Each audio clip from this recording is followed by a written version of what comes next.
Fala aí, fãs do tabuleiro! Sejam muito bem-vindos a mais um vídeo do nosso canal. Eu sou imensamente grato e feliz aí pela sua audiência, sua presença aqui com a gente. Espero que esteja tudo bem contigo. E no vídeo de hoje, nós vamos aprender juntos um método, um plano de jogo para atuar contra o Gambito Budapeste de forma eficiente.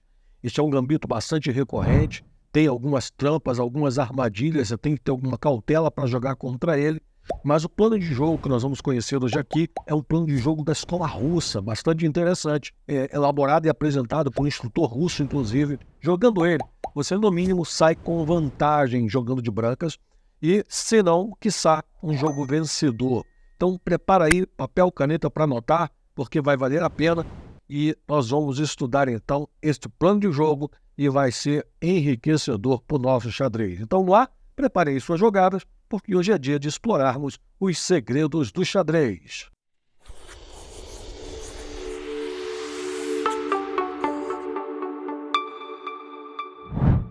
Bom, o Gambito Budapeste ele surge depois que as brancas iniciam a partida com D4, cavalo em F6 pelas negras, C4 das brancas, e aí o Gambito Budapeste vem com E5.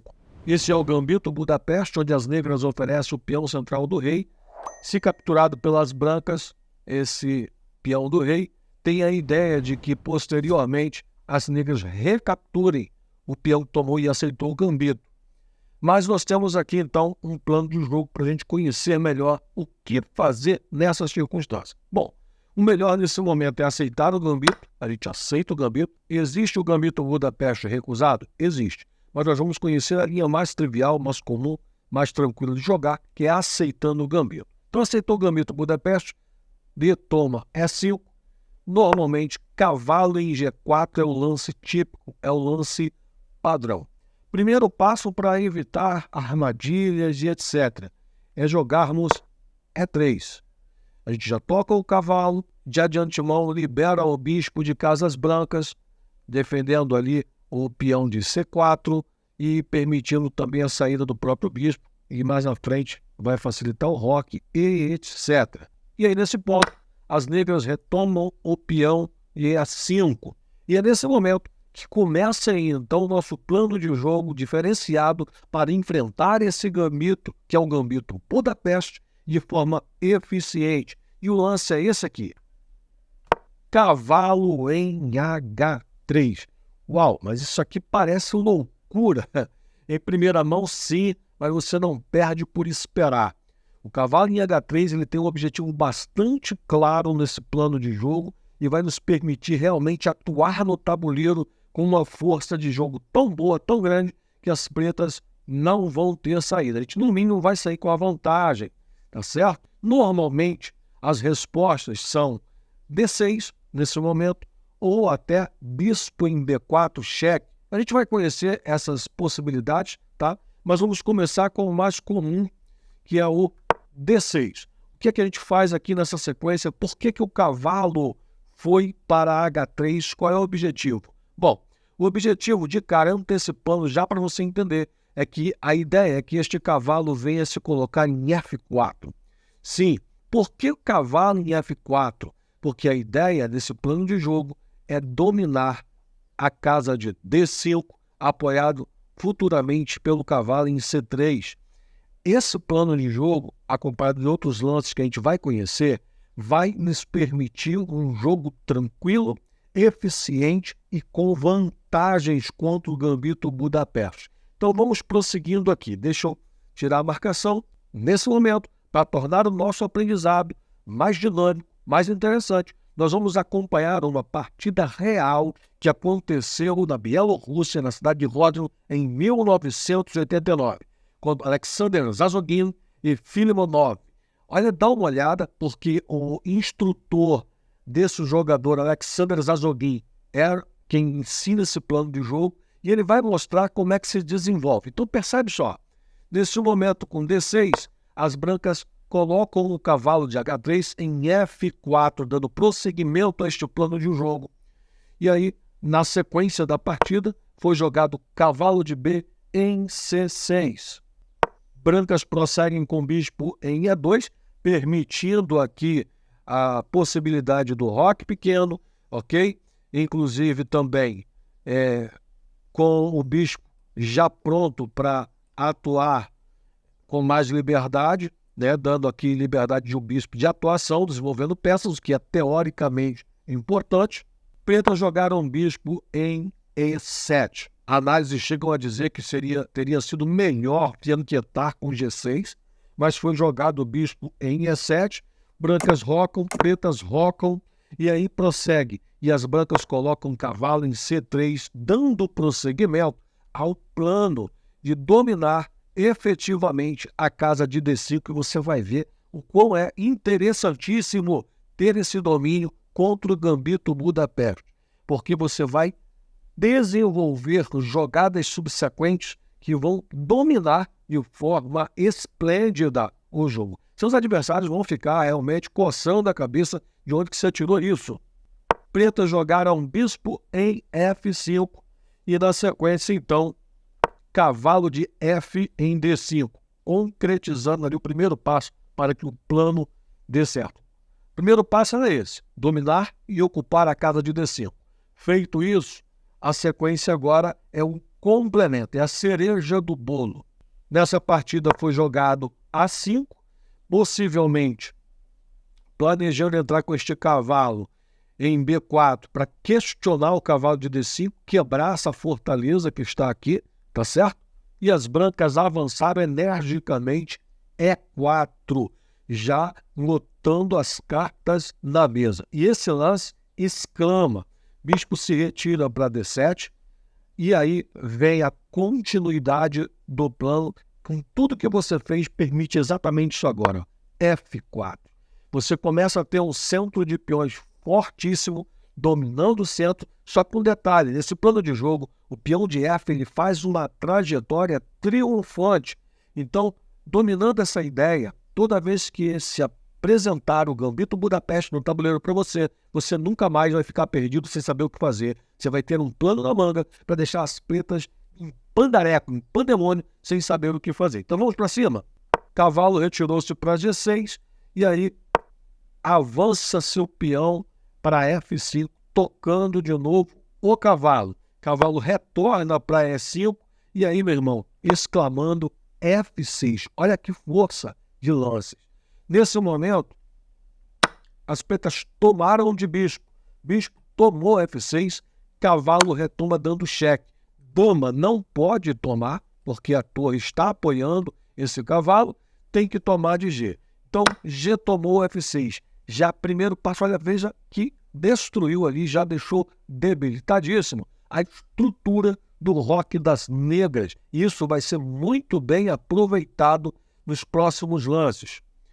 Bispo H6, já tocando aquela torre em F8, já deixando ali clara e evidente quais são as suas intenções de não dar moleza hora nenhuma para as negras. Torre se retira para E8, vindo então cavalo em D5. Olha o domínio dessa casa, que sensacional! E já está tocando o peão de F6 duplamente, com o cavalo e com a torre. E por hora só está defendido pela dama. Então, as pretas vendo isso, avançam torre para E6 para defender o peão de F.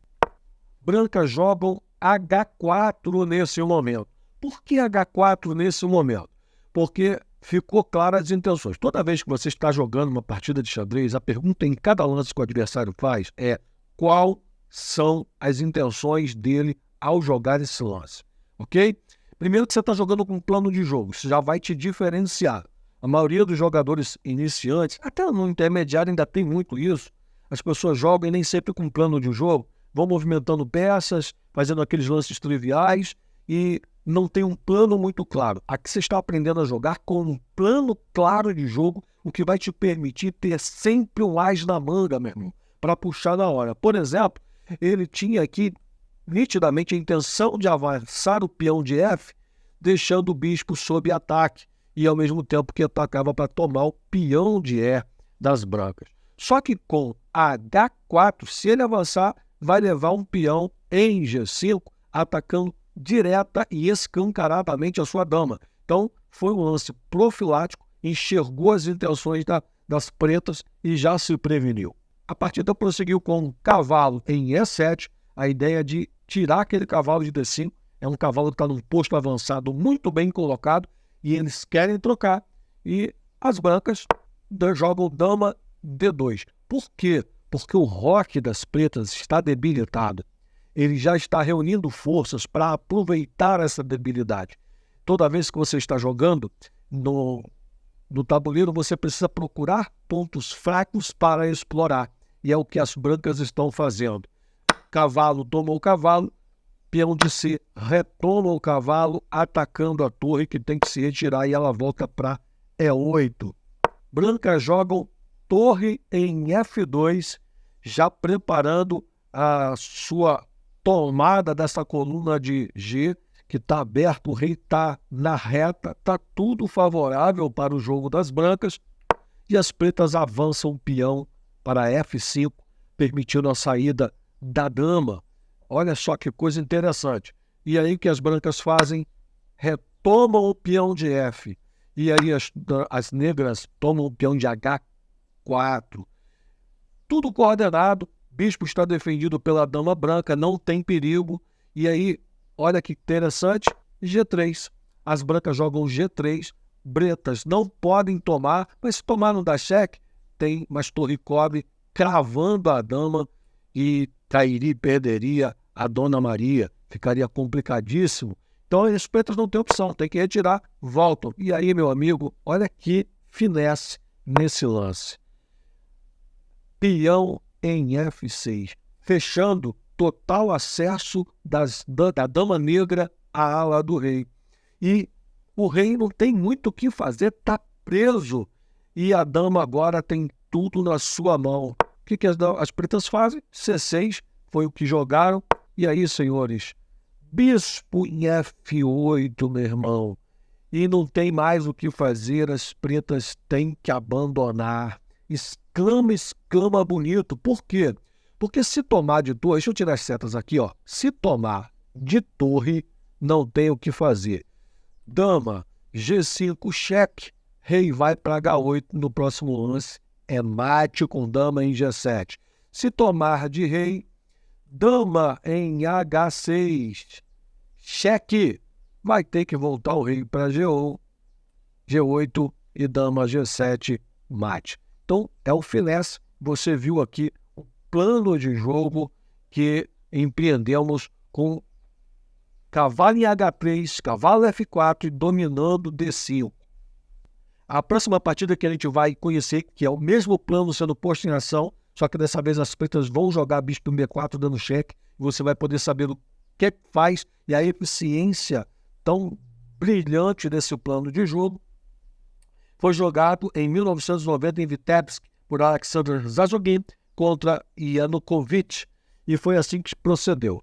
As negras jogaram cavalo de B em C6, as brancas jogaram cavalo de H em F4. Lembrando que esse é o plano, conduzir o cavalo para F4 para dominar D5. E aí as pretas jogam bispo, bola 4, cheque. Vamos cobrir de cavalo? Não, senão a gente quebra a ideia que é colocar o cavalo em C3 e apoiar a casa de D5 junto com o cavalo que está em F4. Então, foi jogado bispo em D2. Bispo por bispo, dama por bispo. E essa troca, segundo as análises, favorece muito mais as brancas do que as negras. As negras, então, jogam D6, é inevitável, cavalo em C3. O plano está na mesa. E lá, a casa de D5 está sendo dominada pelas brancas. Pretas rocaram, bispo em A2 permitindo o roque, torre em E8, roque das brancas. E aí, cavalo em G6. Observe que ele quer eliminar o cavalo de F4 porque ele se torna muito forte neste plano. Só que não vai ser a ideia das brancas trocar. É cavalo de F em D5.